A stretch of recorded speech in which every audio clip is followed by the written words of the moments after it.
I objected to the CARES Act, $2 trillion. It had funding for absentee ballots in 50 states. It was printing money, it was going to cause inflation, and paying people not to work would cause shortages. Well, they were not happy with me in Washington, D.C. CNN called me the most hated person in Washington.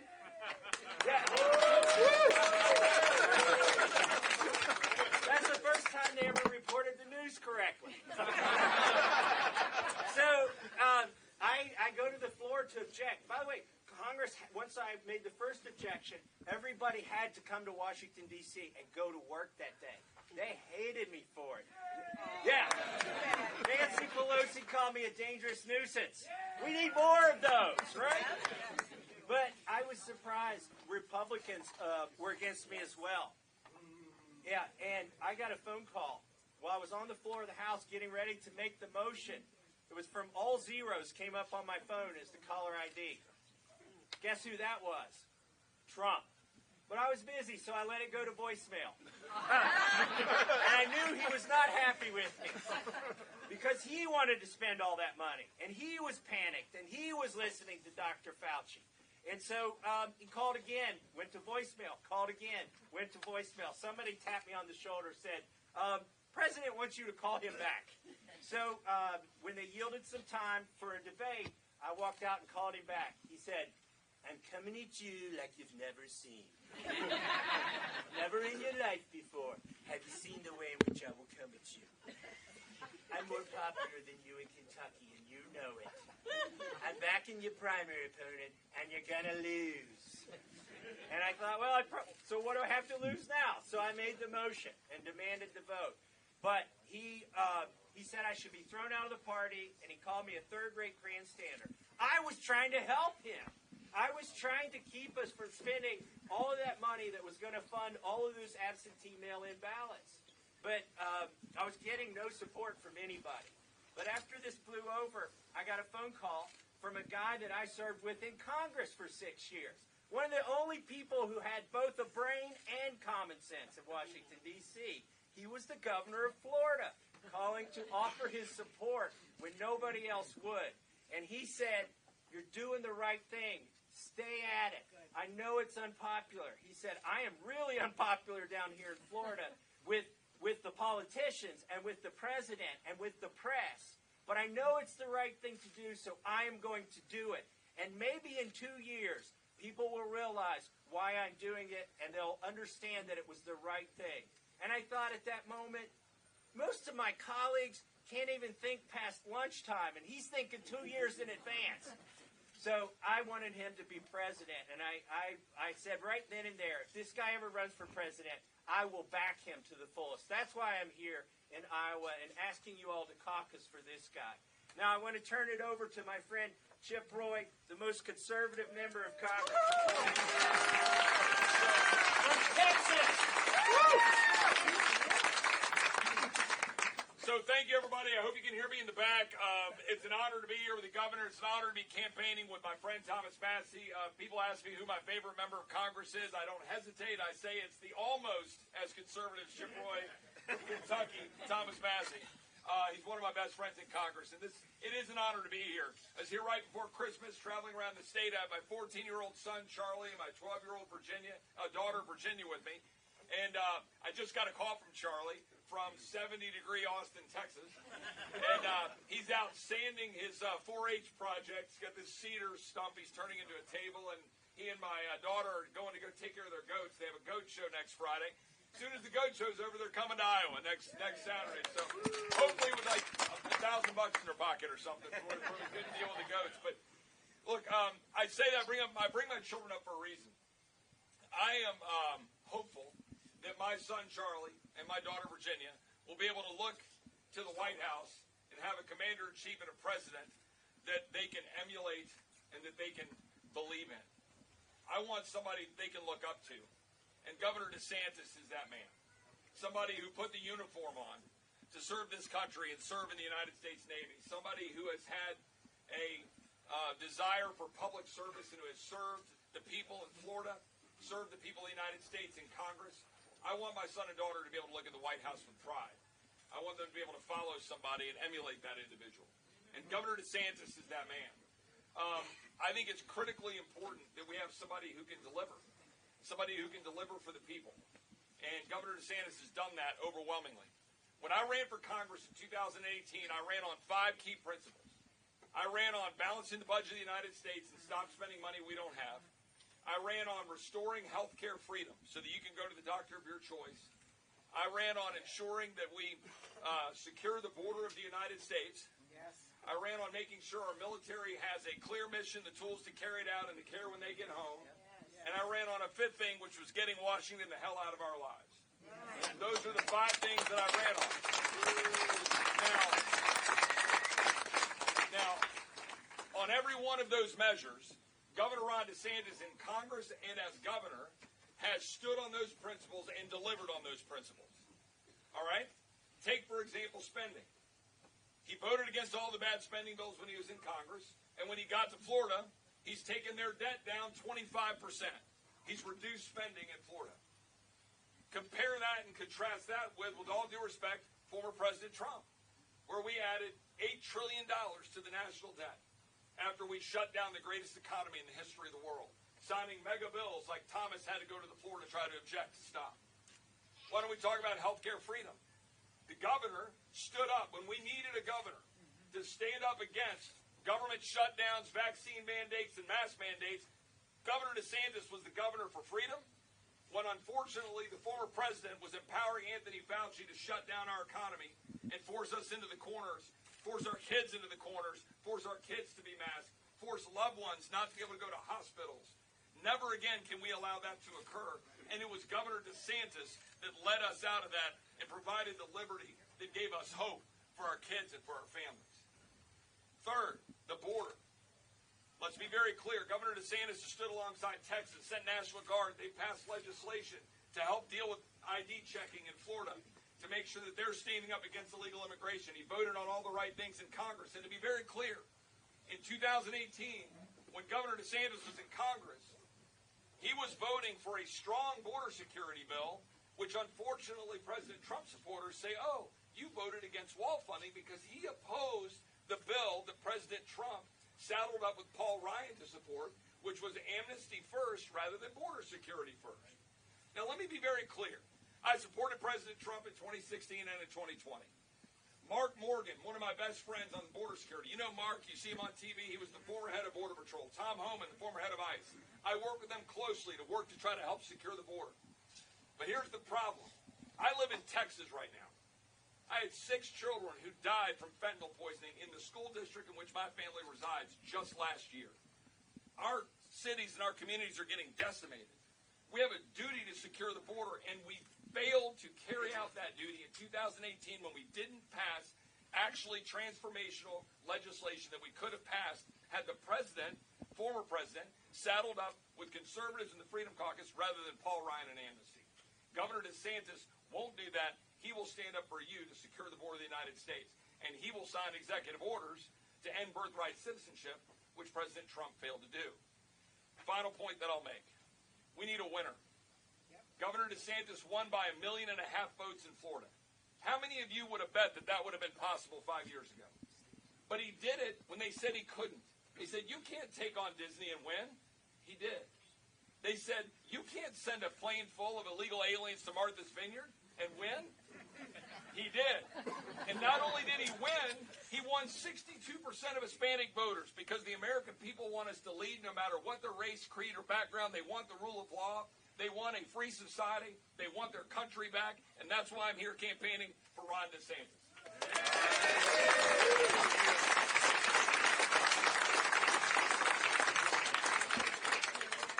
Well, thanks to my friends for their support, and thank you all for coming out. It's great to be back in Cedar Rapids. You know, as a Floridian, we usually don't go north in January. Enjoy the 75. But I know it's going to change between now and Caucus. But I've been, I was in Sioux Center the other day, 28. I was in Dallas County, I think it was 26, and honestly, it's not that cold. I can handle this. I know it's going to end up getting in the single digits, and maybe I'll be singing a different tune. But at least this Floridian is happy to be here and is able to handle the weather. Thomas, he's got on his lapel. So this guy's an MIT engineer. So he created the national debt clock, and he can do it so you can put it on your jacket. And so he wears that on the House floor in Congress to remind everybody what they're doing to the future of this country. And so it shows the debt going up, just like it does in Times Square and everything like that. And he gave me one, and I was like, it's cool, it's nice. But I was like, hey, you're an engineer. Can you engineer a debt clock for me to wear from the state of Florida? Because if you did that, it wouldn't be counting up. It would be counting down because we're lowering debt and paying off debt. Imagine that. So we want your support on January 15th. If you've already committed for us, thank you. Make sure you bring a bunch of people to go. And then hopefully when you leave today, you'll commit. But I think the choice on the 15th is clear. Donald Trump is running for his issues. Nikki Haley's running for her donors' issues. I'm running for your issues and your family's issues and to turn this country around. I'm fine with taking the flack. They've spent more money against me than Biden and Trump combined. They don't do that unless they view you a threat. You take the most flack when you're over the target. So I'm fine taking all that. They can come at me because it's not about me. It's about you. It's not about what they say about me. It's about whether we're going to turn this country around. We've got a limited window to get this done. We're in jeopardy of being the first generation of Americans to turn over to our kids and grandkids an America less prosperous and less free than the one we inherited. We would be the first generation in history to do that if we let that happen. I'm not just going to sit idly by and watch the managed decline of this country. I am not going to continue to see all these terrible outcomes across the country. This trajectory, this downward trajectory of our country is not inevitable. It's a choice. We can reverse this decline. We can restore a new birth of freedom to this country, and we can usher in a revival of the American spirit. It starts in Iowa. And the media doesn't get to pick the candidate. The pundits don't get to pick the candidate.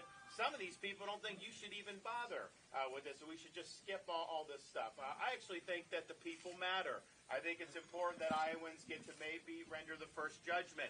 And no, I don't think that any other state needs to correct your judgment. I think that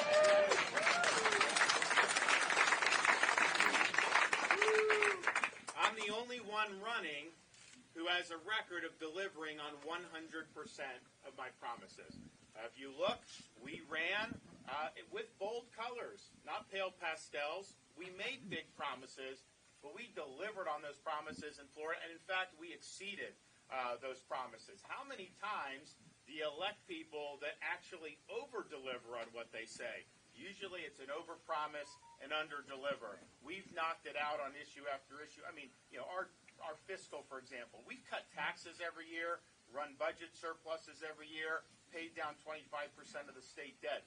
New York is the closest state to us population-wise, but we have millions of more people now than New York State does. Yet Florida's budget is half the size of New York's budget, and our number of state government employees per capita is the lowest in the entire United States. Yet when people move from New York to Florida, what do they tell me? Oh, you have better infrastructure, you have better services, you have better education. So we're doing all that at half the cost. So that's what you talk about of how to actually get this stuff done, unlike Washington, where they constantly fail in the other direction. You look at what we've done, illegal immigration, we've taken it on. Eliminating things like gender ideology in the schools. Going after the DEI cartel and abolishing that from our universities, kneecapping ESG with the corporations and the pension funds. We've taken on crime. All these different things we have taken on, and we've delivered big results. And leadership is not about entertainment. It's not about the show. It's about producing results for the people that elect you. And that's my focus, and that'll be my focus as president. The other thing I can say is, well, a couple of things. One, I'm the only veteran running for president in either party. I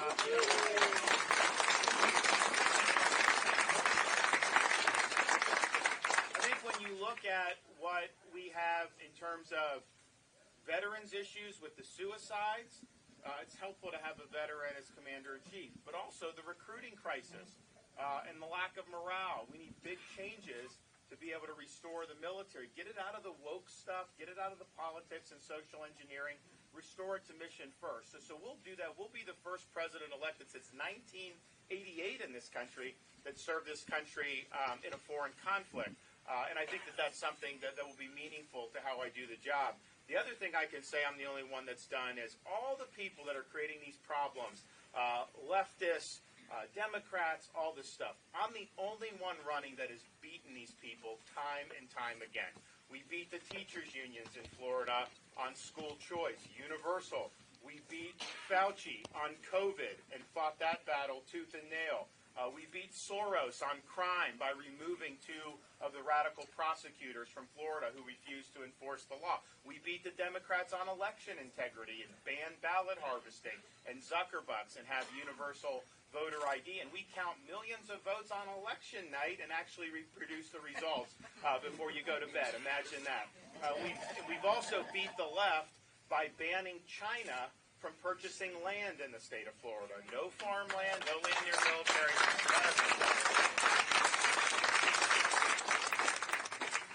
So you can have a lot of confidence that yes, you obviously got to win the election. And Chip said we have the best electoral track record of anybody running, and we will do very well there. But once you're there, you've got to deliver.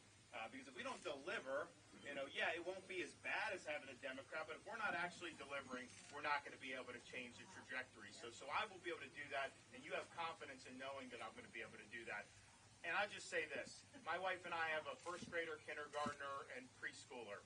We're very sensitive to the opportunities we've had as Americans and being fortunate to be born in this country, but also the perils that we look going forward. And we're concerned about the type of America that our kids are going to grow up in. And we need to do all we can to make sure that they have the same opportunities we do.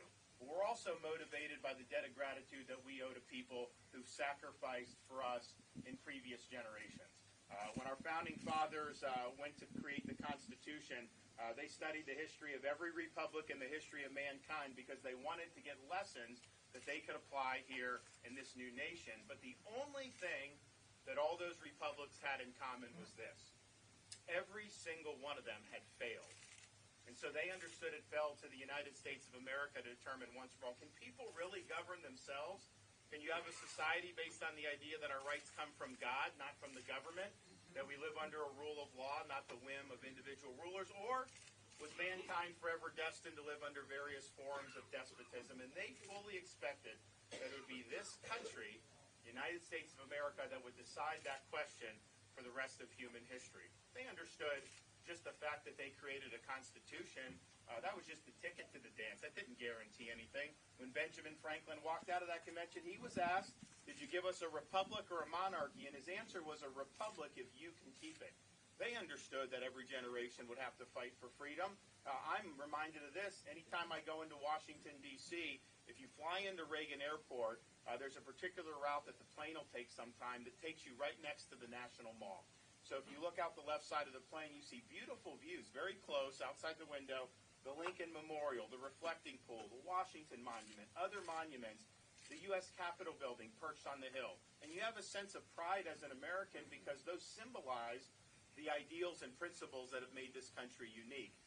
But what I figured out after doing that a few times, the best monuments to this country are not found out the left side of the plane. Because if you look out the right side of the plane, you look over the Potomac River, you see a series of small, nondescript monuments orderly arranged over the rolling hills of a place called Arlington National Cemetery. And I believe that then, I believe it now. You can have the best Constitution in the world, you can have the best Declaration of Independence in the world. These things don't run on autopilot.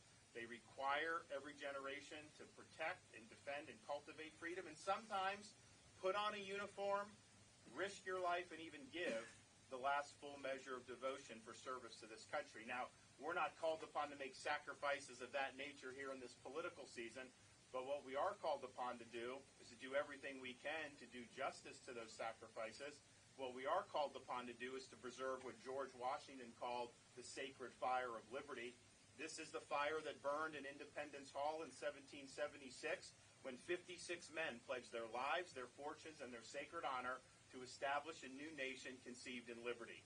It's a fire that burned at a cemetery in Gettysburg, Pennsylvania, when the nation's first Republican president pledged our nation to a new birth of freedom.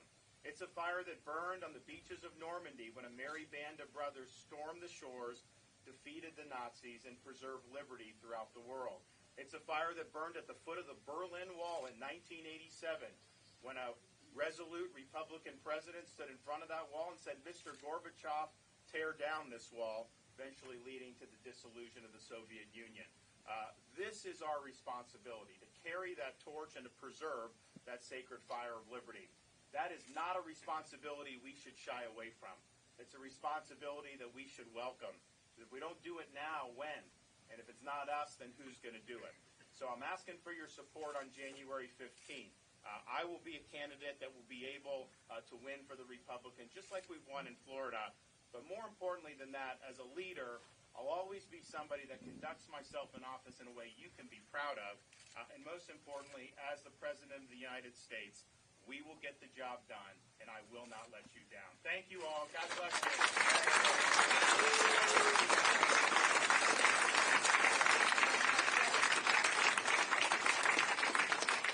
So we're asking for you to participate in the caucus on January 15th for us.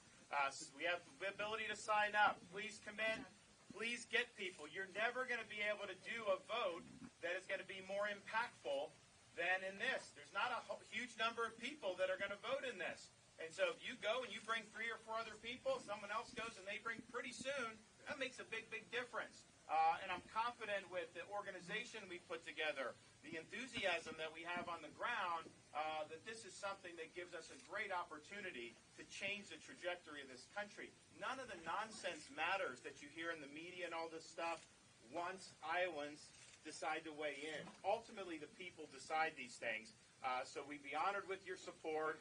If you talk to people that, I get in Florida, people will come up to me sometimes saying, first time you ran in the primary, I didn't vote for you. Man, that was a mistake. You've done so good. I wish I would have voted. And then the ones that even voted for me in the primary would say, you know what, I thought you'd be good. I liked you, but blew away my expectations. That's what you can expect. We're going to deliver for you, and we're going to deliver for this country. Now is the time to do it. God bless everybody. Thank you.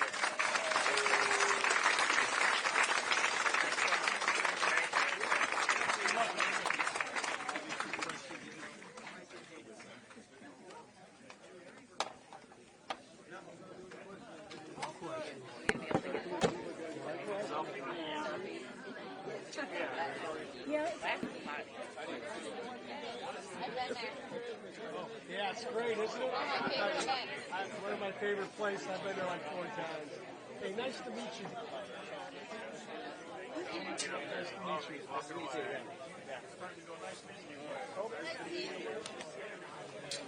I'll move out of your way. Nice to meet you. Enjoy talking. Right here. Thank you. I enjoyed talking. I won't be long.